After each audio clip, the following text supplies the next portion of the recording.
Madam Vice President, Governor Walz, thank you so much for sitting down with me and bringing the bus. The bus tour is well underway here in Georgia. You have less time to make your case to voters than any candidate in modern American history. The voters are really eager to hear what your plans are. If you are elected, what would you do on day one in the White House? Well, there are a number of things. I will tell you, first and foremost, one of my highest priorities is to do what we can to support and strengthen the middle class. When I look at the aspirations, the goals, the ambitions of the American people, I think that people are ready for a new way forward, in a way that generations of Americans have been fueled by hope and by optimism. I think, sadly, in the last decade, we have had in the former president someone who has really been pushing an agenda and an environment that is about diminishing the character and the strength of who we are as Americans, really dividing our nation, and I think people are ready to turn the page on that. So what would you do day one? Day one, it's going to be about, one, implementing my plan for what I call an opportunity economy. I've already laid out a number of proposals in that regard, which include what we're going to do to bring down the cost of everyday goods, what we're going to do to invest in America's small businesses, what we're going to do to invest in families, for example, extending the child tax credit to $6,000 for families for the first year of their child's life, to help them buy a car seat, to help them buy baby clothes, a crib. There's the work that we're going to do that is about investing in the American family around affordable housing, a big issue in our country right now. So there are a number of things on day one. What about you? Well, I'm excited about this agenda, too. As I said, the idea of inspiring America to what can be. And I think many of these things that the Vice President's proposing are things that we share in values. And the child tax credit is one we know that reduces childhood poverty by 1/3. We did it in Minnesota to have a federal partner in this. Unbelievable, I think, in the impact that we can make. You talked about, you call it the opportunity economy. Yeah. You are well aware that right now many Americans are struggling. There's a crisis of affordability. Yeah. One of your campaign themes is we're not going back. But I wonder what you say to voters who do want to go back when it comes to the economy specifically, because their groceries were less expensive, housing was more affordable when Donald Trump was president. Well, let's start with the fact that when Joe Biden and I came in office, during the height of a pandemic, we saw over 10 million jobs were lost. People, I mean, literally, we were all tracking the numbers. Hundreds of people a day were dying because of COVID. The economy had crashed. In large part, all of that because of mismanagement by Donald Trump of that crisis. When we came in, our highest priority was to do what we could to rescue America. And today, we know that we have inflation at under 3%. A lot of our policies have led to the reality that America recovered faster than any wealthy nation around the world. But you are right. Prices, in particular for groceries, are still too high. The American people know it, I know it. Which is why my agenda includes what we need to do to bring down the price of groceries. For example, dealing with an issue like price gouging. What we need to do to extend the child tax credit to help young families be able to take care of their children in their most formative years. What we need to do to bring down the cost of housing. My proposal includes what would be a tax credit of $25,000 for first-time home buyers, so they can just have enough to put a down payment on a home, which is part of the American dream and their aspiration, but do it in a way that allows them to actually get on the path to achieving that goal and that dream. So you have been vice president for 3.5 years. Yeah. The steps that you're talking about now, why haven't you done them already? Well, first of all, we had to recover as an economy, and we have done that. I'm very proud of the work that we have done that has brought inflation down to less than 3%. The work that we have done to cap the cost of insulin at $35 a month for seniors. Donald Trump said he was going to do a number of things, including allowing Medicare to negotiate drug prices. Never happened. We did it. So now, as I travel in the state of Georgia and around our country, the number of seniors that have benefited. I was in Nevada recently, a grandmother who showed me her receipts. And before we capped the cost of insulin for seniors at $35 a month, she was paying hundreds of dollars, up to thousands of dollars a month for her insulin. She's not doing that any You longer. maintain Bidenomics is a success. I maintain that when we do the work of bringing down prescription medication for the American people, including capping the cost of the annual cost of prescription medication for seniors at $2,000, when we do what we did in the first year of being in office to extend the child tax credit so that we cut child poverty in America by over 50%, when we do what we have done to invest in the American people and bringing manufacturing back to the United States so that we created over 800,000 new manufacturing jobs, bringing business back to America, what we have done to improve the supply chain so we're not relying on foreign governments to supply American families with their basic needs, I'll say that that's good work. There's more to do, but that's good work. I want to get some clarity on where you stand on some key policy issues. Energy is a big one. When you were in Congress, you supported the Green New Deal. And in 2019, you said, quote, "There is no question I'm in favor of banning fracking." Fracking, as you know, is a pretty big issue, particularly in your must-win state of Pennsylvania. Sure. Do you still want to ban fracking? No, and I made that clear on the debate stage in 2020, that I would not ban fracking. As vice president, I did not ban fracking. As president, I will not ban fracking. In 2019, I believe, at a town hall, you said you were asked, would you commit to implementing a federal ban on fracking on your first day in office? And you said, there's no question I'm in favor of banning fracking. So yes. So it changed in that campaign? In 2020, I made very clear where I stand. We are in 2024, and I've not changed that position, nor will I going forward. I kept my word, and I will keep my word. What made you change that position at the time? Well, let's be clear. My values have not changed.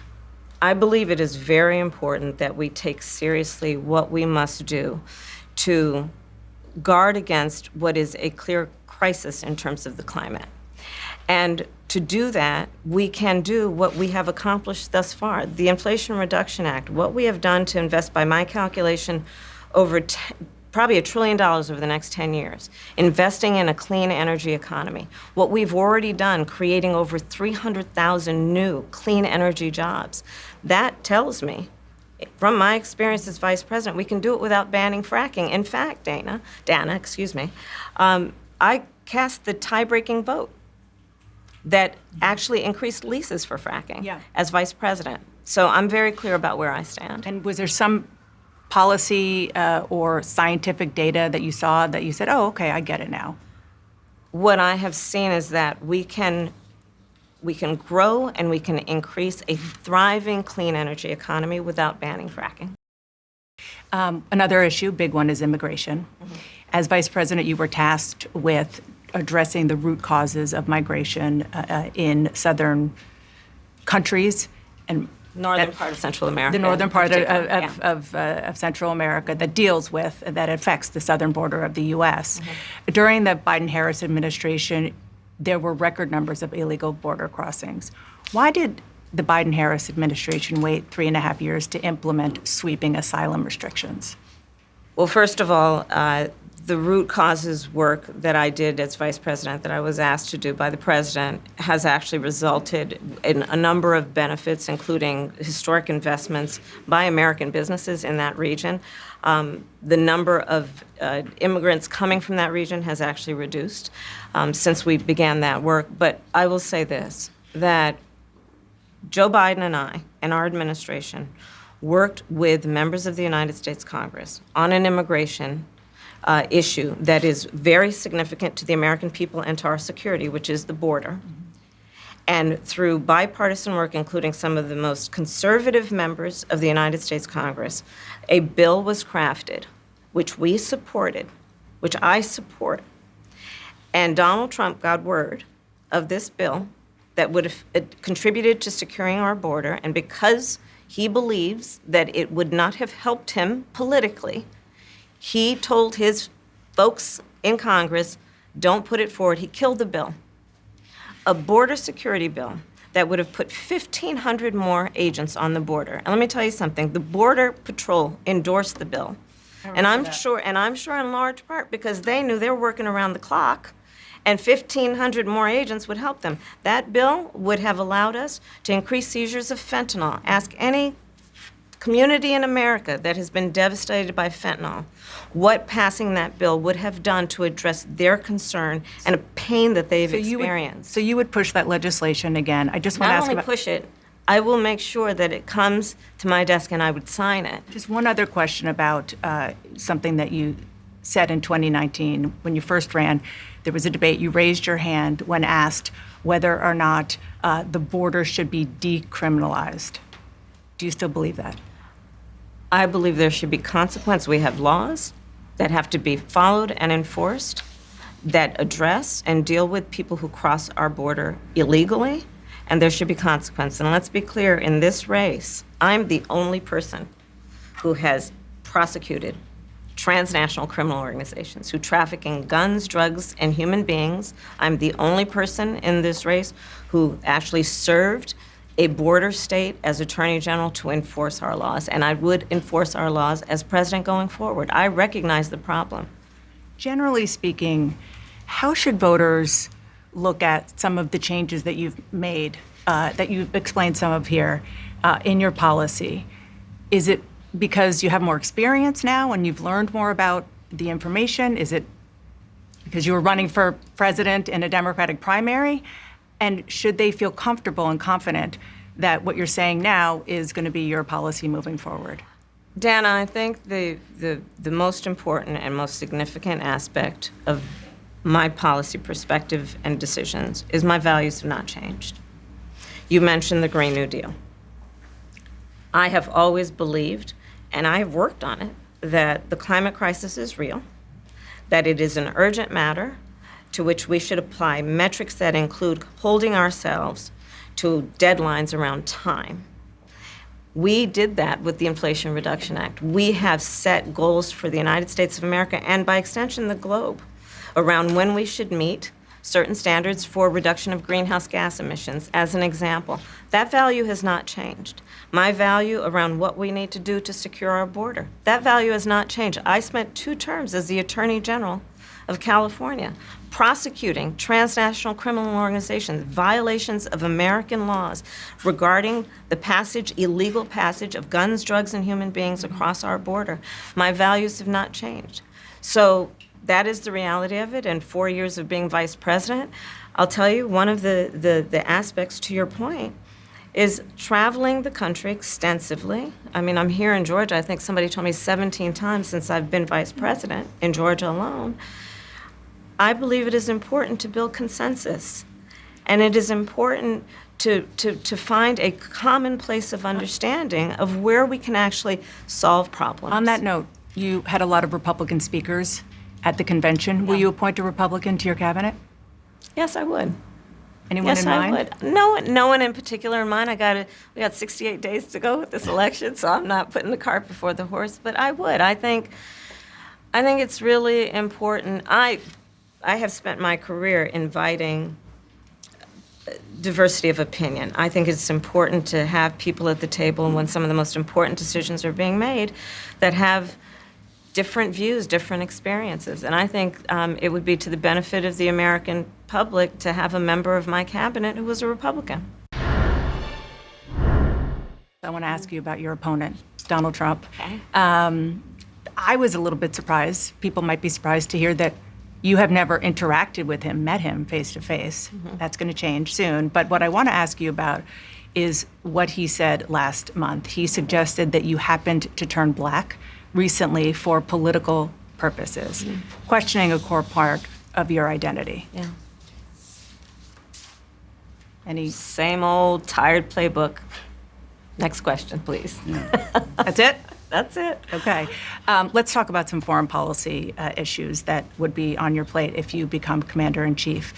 President Biden has tried unsuccessfully to end the war between Israel and Hamas in Gaza. He's been doing it for months and months, along with you. Would you do anything differently? For example, would you withhold some U.S. weapons shipments to Israel? That's what a lot of people on the progressive left want you to do?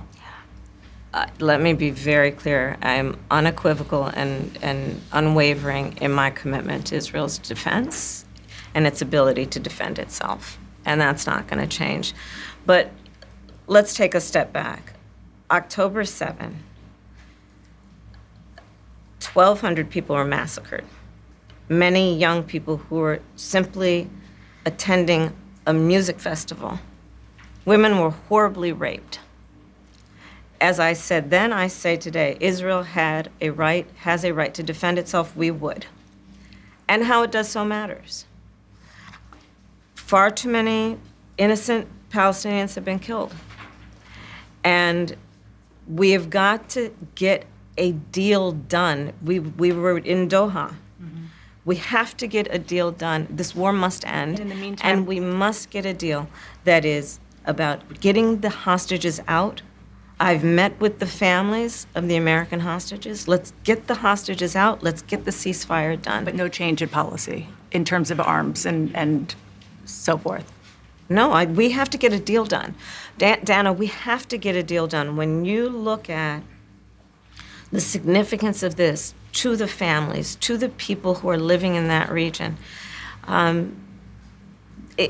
a deal is not only the right thing to do to end this war, but will unlock so much of what must happen next. I remain committed since I've been on October 8 to what we must do to work toward a two-state solution, where Israel is secure and in equal measure, the Palestinians have security and self-determination and dignity. Governor Walz, the country is just starting to get to know you. I want to ask you a question about how you've described your service in the National Guard. You said that you carried weapons in war, but you have never deployed actually in a war zone. A campaign official said that you misspoke. Did you? Well, first of all, I'm incredibly proud. I've done 24 years of wearing the uniform of this country. Equally proud of my service in a public school classroom, whether it's Congress or the governor. My record speaks for itself, but I think people are coming to get to know me. I speak like they do. I speak candidly. I wear my emotions on my sleeves, and I speak especially passionately about our children being shot in schools and around guns. So I think people know me. They know who I am. They know where my heart is. And again, my record has been out there for over 40 years to speak for itself.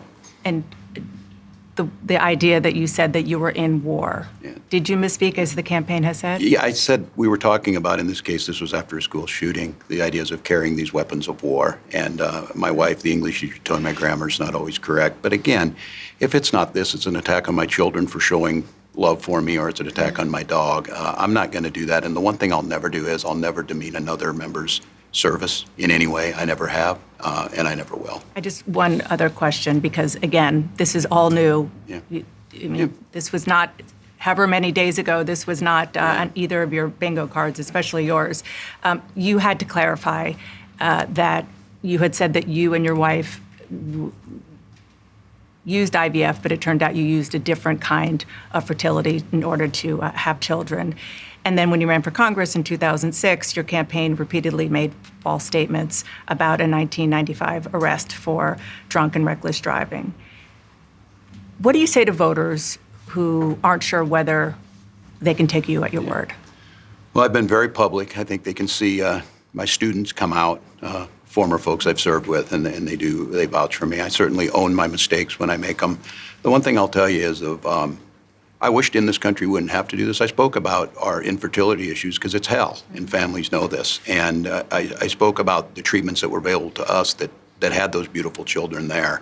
That's quite a contrast in folks that are trying to take those rights away from us. And so I think people know who I am. They know that record. They've seen that. I've taught thousands of students. I've been out there. And I won't apologize for speaking passionately, whether it's guns in schools or protecting of reproductive rights. The contrast could not be clearer between what we're running against. The Vice President's position on this has been clear. And I think most Americans get it if you've been through that. I don't think they're cutting hairs on IVF or IUI. I think what they're cutting hairs on is an abortion ban and the ability to be able to deny families the chance to have a beautiful child. Vice President Harris, you were a very staunch defender of President Biden's capacity to serve another 4 years. Right after the debate, you insisted that President Biden is extraordinarily strong. Given where we are now, do you have any regrets about what you told the American people? No, not at all. Not at all. I have served with President Biden for almost 4 years now, and I'll tell you, it's one of the greatest honors of my career, truly. He cares so deeply about the American people. He is so smart and loyal to the American people. And I have spent hours upon hours with him, be it in the Oval Office or the Situation Room. He has the intelligence, the commitment, and the judgment and disposition that I think the American people rightly deserve in their president. By contrast, the former president has none of that. And so, one, I am so proud to have served as vice president to Joe Biden.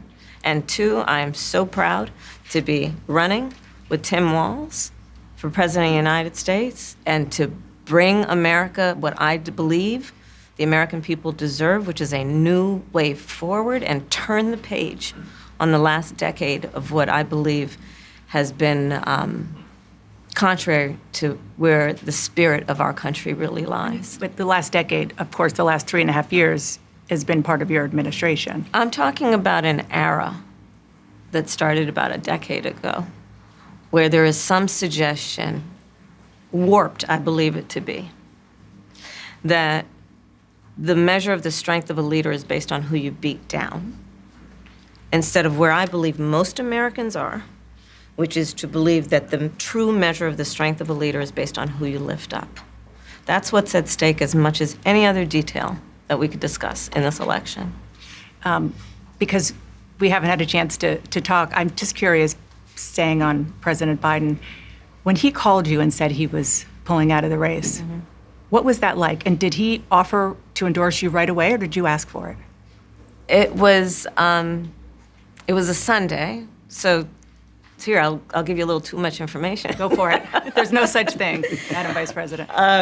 My family was staying with us, and including my baby nieces, and we had just had pancakes and, Auntie, can I have more bacon? Yes, I'll make you more bacon. And then we were sitting down to do a puzzle.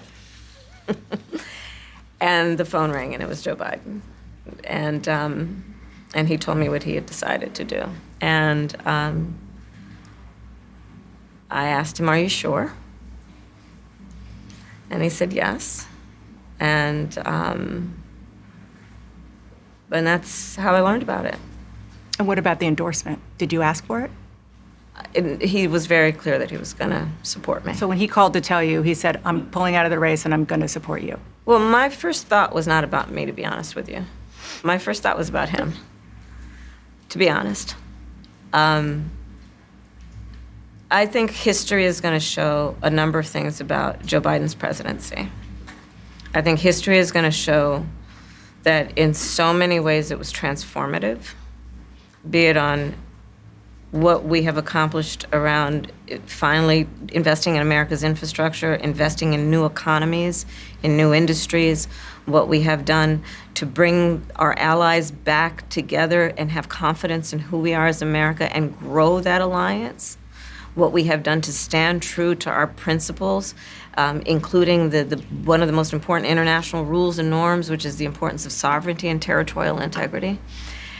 And I think history is going to show not only has Joe Biden led an administration that has achieved those extraordinary successes, but the character of the man is one that he has been in his life and career, including as a president, quite selfless and puts the American people first. I just have to ask you both about two standout moments, aside, of course, from the addresses that you both gave, but standout moments that were perhaps unexpected during the convention. You mentioned one of them, Governor. A moment that you shared, that the world shared with your son, Gus, You were speaking, the camera caught him, so incredibly proud of you, so emotional, saying, "That's my dad." Yeah, I don't know as a father I could have ever imagined that. I'm grateful for so many reasons to be on this ticket, but that moment, to understand what was really important, to have my son feel a sense of pride in me, that I was trying to do the right thing. And it was, you try and protect your kids, it brings notoriety and things, but it was just such a visceral, emotional moment that I'm grateful I got to experience it, and I'm so proud of him. I'm proud of him. I'm proud of Hope. I'm proud of Gwen. She's a wonderful mother, and these are great kids. And I think the one thing is, talking about the era we're in, is our politics can be better. It can be different. We can show some of these things, and we can have families involved in this. And I hope that I hope people felt that out there, and I hope they hug their kids a little tighter, because you just never know, and life can be kind of hard. And last question, Madam Vice President, the photograph that has gone viral. You were speaking, one of your grandnieces that you were just talking about was watching you accept the nomination. You didn't explicitly talk about gender or race in your speech, but it obviously means a lot to a lot of people, and that viral picture really says it. What does it mean to you? You know, I am running because I believe that I am the best person to do this job at this moment, for all Americans, regardless of race and gender. But I did see that photograph, and I was deeply touched by it. And you're right, it's the back of her head, her two little braids, and then I'm in the front of the photograph, obviously speaking. And it's very humbling. It's very humbling in many ways. Did she talk to you about it afterwards? Oh, she had a lot to talk about. She had a lot. She listened to everything, and she listens to everything. Give you your hot takes? Oh, yeah, definitely. Madam Vice President, Governor Walz, thank you so much for your time. Appreciate it. Thanks for having us. Thank you, Dana. Thank you.